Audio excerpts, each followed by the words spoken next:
Hello and welcome to my channel. This video is going to serve as a showcase and general Abyss guide for 2 runs, one with 2 characters per team and a more comfortable, full 4-star teams with 4-star weapons.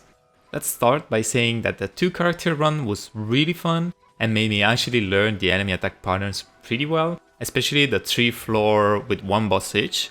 I actually had a couple of no-hit runs on Kenki which felt pretty good. Before the Kenki run is over, I want to explain one trick that might be useful for you. If you're not melee when he's deciding which attack to go for, it's more likely he's not going to dash and run away from you. If you hug him, he's more likely going to bounce around. So my advice would be to try, if possible, to stay a little far away from him, or hold your important skills when he's deciding which attack to go for. I'm showing enemy resistances as we go further in the run, but honestly not many are super worthy of note, except for a few bosses. Generally, you want to avoid Cryo and Animo bottom for the last boss and Pyro top for the Emperor, while also bringing a Hydra unit. On the second side, you want to stick to where you start, as the 2 Hydra Phantasm nearby transform into a ranged form, while the 2 far away will transform into a melee form and come to you naturally. These are groupable, and a C1 or Sacrificial Kazu is able to group them all from the start, and Venti too, of course. The wave after can be a bit annoying. We have a Dendro and a Pyro mech together with a Cryo Season Mage. The Pyro Pizza Cutter will follow you all the time, doesn't deal much damage but has many hits that stagger often. Dendro mech dude can be pushed into the Season Mage, and they both can be grouped by Kazu or the likes. If you're having problems with the Season Mage shield, remember that it can be destroyed. It will also go down if you defeat all the flies that she summons. And be careful when using Banner Burst, as when in his field, every danger damage you take will trigger burning and every cryo damage you take will melt you. An alternative strat can be to go to the Season Mage directly, facing towards the Dendro mech, so that she will blink behind and group by herself. But I've found pushing the mech often more natural, as most of the time that's where you're going to be once this wave starts.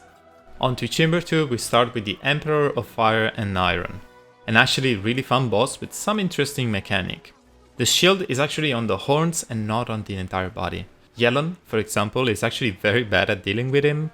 Basically, only her burst cast will hit the shield, while the rest of its kit is not going to, except when the boss lays down to cast some of its attack, and even then it's not gonna be that great. Signature Burst will hit sometimes, and each time with at least the second hit of elemental skill, but a fun trick that I will show you right now is that staying on top of a pillar or hovering with Wanderer will make most of its attack actually hit, making it a legit strat to deal with the shield faster if you have the right characters to do so. Characters like Ayato or any Hydro Catalyst will deal with the shield really well and be really fast at it. The resistance difference between shield up and shield down is substantial, and I would always recommend having a way to destroy it. Additionally, it doesn't have to be just Hydro. Electro characters do a decent job.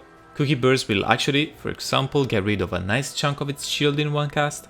Raiden is also pretty decent, and naturally many other Electro units. Geo, Animo, Cryo will do a poor job but still assist, while Dendro and Pyro are totally useless and will never deplete the shield. I initially wanted to run some more Spice team, mostly a Ningguang run, but ended up having to use these 4 units because they're so incredibly strong. Yes, they're all C6 since I've been playing since day 1, and I'm using R1 5-star weapons on Fischl, Bennett and Shanling. But I have to admit that the only weapon that really helped is probably the R1 Splitter on the Bennett, as it does a lot of damage. I do think 4-star only weapons with these characters is doable, and I've seen it done. It just needs more resets and a better Abyss cards. Chamber 2 second half can be relatively easy. Watch out for the combo of Electro plus Pyro Eremites and make sure to deal with the Pyro summon as soon as possible, as it will get a good chunk out of its summoner's HP. The wave after is 2 Breacher Primuses. Their shield doesn't reduce the damage you do, but enables their stronger attacks. With Bennett in the party, this can be a big challenge due to burning damage. Pneuma and Oja are able to destroy the shields right away, but otherwise they're fairly easy to fight and will kind of group naturally. I have to admit that these 2 were a little bit of a pain for me. Sometimes I would just get one-shotted on either Xiangling or Bennett, and for me to have 20 extra seconds here to get the energy back and everything else was really good to set up for the last chamber. The most important thing to do on this part of the Abyss is to go either left or right. facing towards the others so that the Pyroslinger will jump backwards and group up with the Aeromite. Getting rid of the summon right away is ideal, and even if I don't do it here, know that it's totally possible to let one jump back, go to the other and let him jump back as well, resulting in all three together. Of course, here Hydro is great, but if you're running this with a Fritz team or Kazu or Venti, this part is simply a breeze. The one after has 2 mechs that will actually follow you, but I find it quite better to go to the Pyro mech as he's really slow, while the Hydro mech is really fast and will chase you. This will also get you go away from the Cryo turret that gets summoned that you actually do not need to destroy to finish the chamber. Also, one small note, you should really notice how strong electrocharged he is at staggering the Pyro mech here. It can be used both as a defensive mechanic, but also as a positioning tool. As you can see, at each time we stagger him, he's gonna go backwards. It doesn't not really work on the Hydro mech. As you can see, she has a very good resistance to interruption. Overall, this part is quite easy, but requires correct positioning on the first wave to not waste too much time. It leads to a somewhat harder fight against another new Fontaine boss, Coppelius. This is the version that will use a Cryo shield and will actually do so 3 times before starting doing different attacks and stay almost in the same place for a longer time. You can deal with the shield with Oja, which means just Lynette for the time being, or simply using Pyro. Electro does a decent job here, while Animo and Geo will help a bit, but require a longer time to break it completely. Hydro, Cryo and Denjo will not deplete the shield at all. Blunt or heavy attacks will also do, but very slightly. Keep in mind for this fight that Coppelius, the boss that stays in the center, will mostly do Cryo attacks, while Coppelia, moving around the arena, will do Animo damage instead. Using Bennett here makes it very easy to destroy their shields without the need for Lynette, needing just a burst plus skill or 2 skill casts. Keep in mind, however, just like basically the entire Abyss second half, all the attacks received will react with the Pyro aura that Bennett applies to you. Animo damage will also do swirl damage, and Cryo damage will deal more damage because of melt reactions. And this concludes this 2+2 4-star only run. If you want to attempt something similar, please let me know, I would love to answer any question.